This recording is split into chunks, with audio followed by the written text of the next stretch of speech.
Membangun kota metropolitan, seorang pemimpin harus mampu mengurus administrasi pemerintahan serta mampu menggerakkan hati rakyat.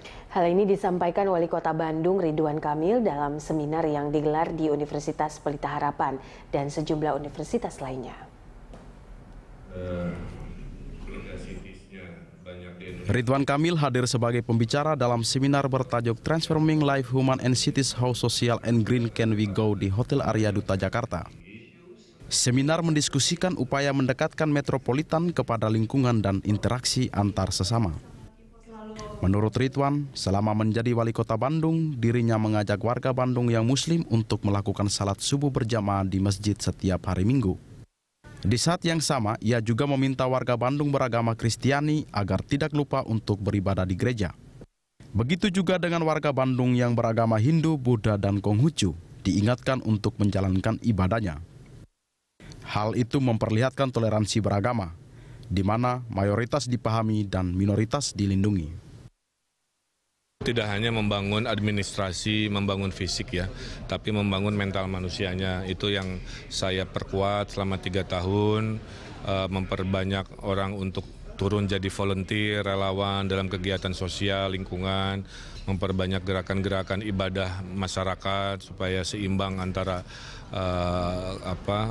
dunia dan akhirat juga.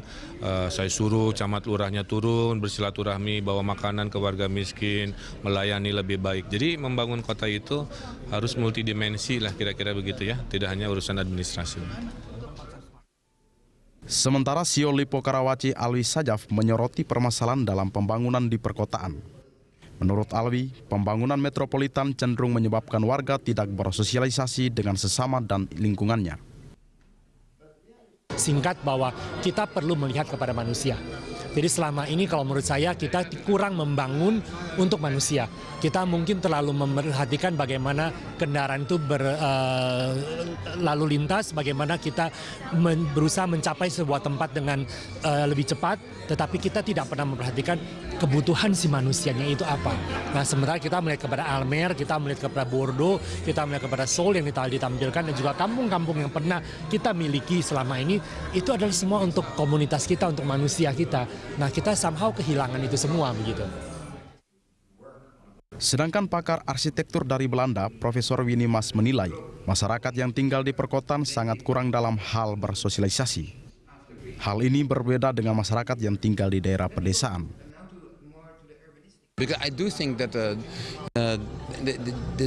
kampungs itself as a very social and human way of living somehow.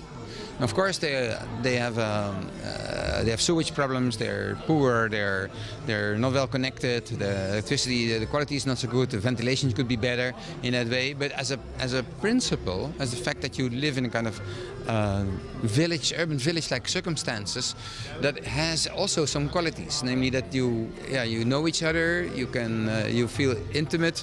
The streets are also half covered and are actually for this climate quite okay when I compare that with the bigger streets, so in that way.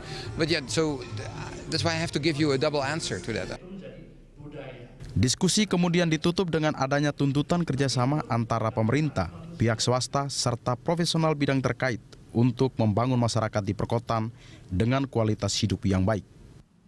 Christo Suryakusumo, David Siebarani, Berita 1 Jakarta.